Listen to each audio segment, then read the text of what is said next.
Alex, I've spent 30 years around wood and steel, and I've learned that wood is predictable. If a board warps, it's just the tree trying to go back to being a tree. But a diesel engine? That's like a living, breathing mechanical beast. It's got a personality, and usually that personality is stubborn. I think you only say that because your hands have been permanently stained black for 2 weeks. What are we looking at? That looks less like a beast and more like a very heavy boat anchor. Careful, that's a 1920s style diesel block.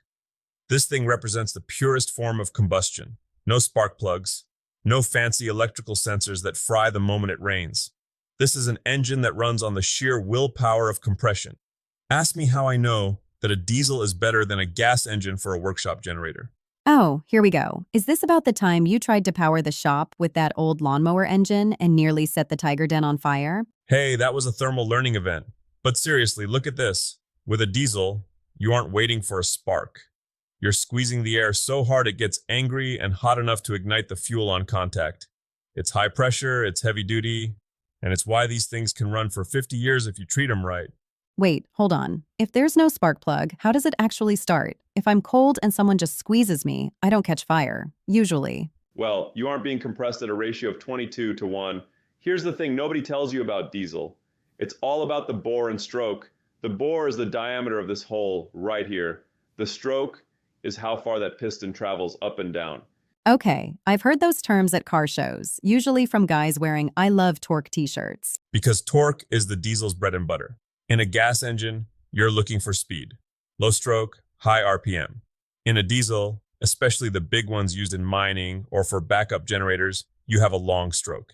It's like using a long-handled wrench instead of a short one. More leverage, more grunt. So, if I'm an apprentice here in the shop and I'm looking at this giant hunk of iron, walk me through the cycle. Is it like my car? Suck, squeeze, bang, blow? Exactly.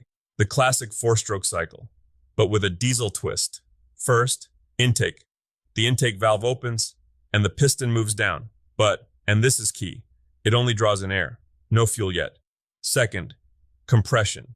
That piston comes back up. This is where the magic happens. That air gets squeezed into the combustion chamber until it's about 1,000 degrees Fahrenheit. Third, power.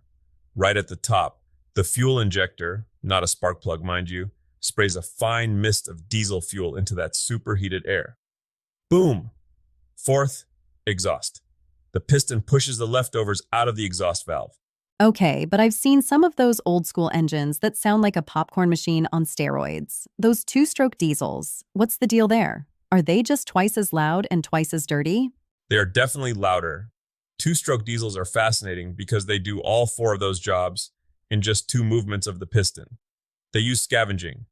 Basically, as the exhaust is leaving, the fresh air is being blown in at the same time to chase the smoke out.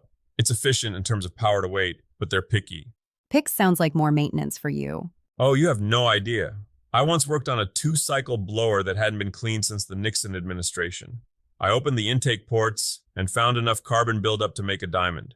Ask me how I know that you shouldn't use a screwdriver to scrape that out while the engine is still warm. Let me guess. It slipped, you bled, and the screwdriver is now a permanent part of the crankcase. Close. Let's just say I have a very unique scar on my thumb and a learning experience about the hardness of piston rings. So this little guy, the fuel injector, that's the brain, right? It's the heart. If this thing is dirty, your engine is dead. In a modern diesel, we're talking about pressures that would cut your finger off if you were careless. The fuel has to be atomized into a mist so fine, it's almost like a gas. I've heard you talking about cetane boost and additives. Is that just snake oil for mechanics? Not in a diesel. See, diesel fuel isn't like gasoline. It can grow algae, literally bugs in the tank if there's water in there. And in the winter, it'll turn to jelly. It's called gelling. I spent a night in the mountains of West Virginia once, trying to thaw out a fuel line with a hairdryer and a prayer because I forgot to add a winter stabilizer. A hairdryer? Tiger, you are a master craftsman. Use a heat gun. I was 22. I used what was in the glove box. But that's the maintenance side people miss. You have to keep the fuel clean and the air filtered. A diesel engine is a giant air pump. If it can't breathe, it dies. Speaking of breathing, we have to talk about the elephant in the room, the smoke, the rolling coal thing. It's not exactly environmentally friendly, is it? It's not, and that's why the tech has changed so much. In mining, especially underground in places like West Virginia. They have incredibly strict rules. We're talking about carbon monoxide, nitrogen dioxide, and particulate matter. Because if you're 1,000 feet underground and your engine starts pumping out CO, you're in trouble. Precisely. That's why these engines use stuff like oxidizing catalysts and ceramic filters. They actually trap the soot, that black smoke, and burn it off. It's called regeneration. So the engine basically has its own little incinerator for its trash. Essentially, and as a shop owner or a hobbyist, you have to respect that.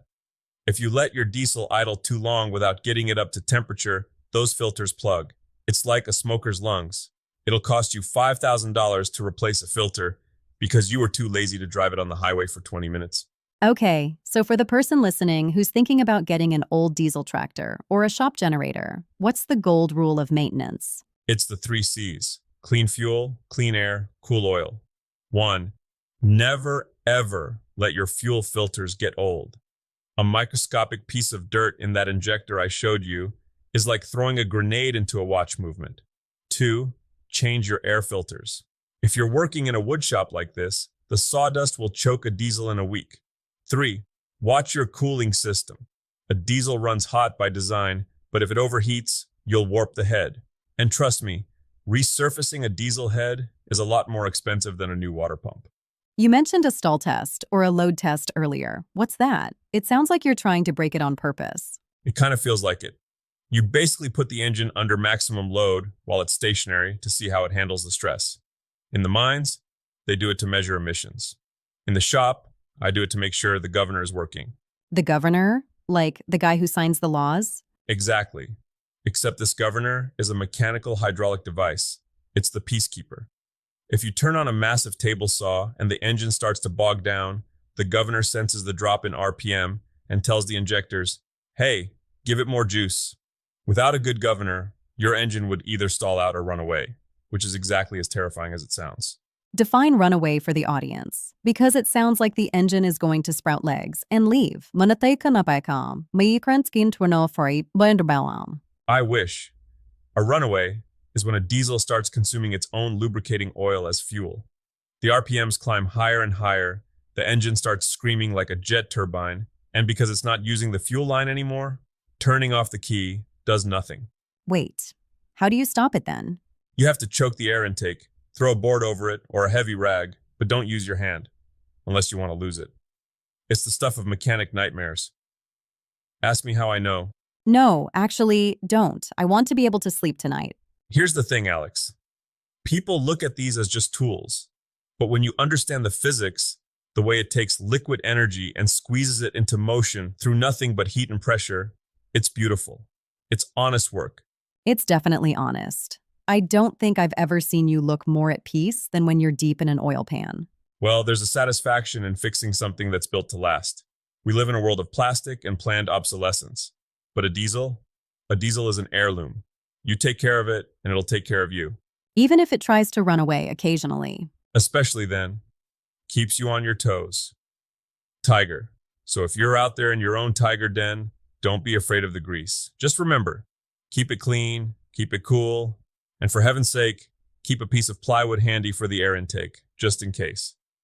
Alex, sage advice, Tiger. Next week, can we talk about something that doesn't involve thermal learning events? Tiger. No promises, Alex. No promises.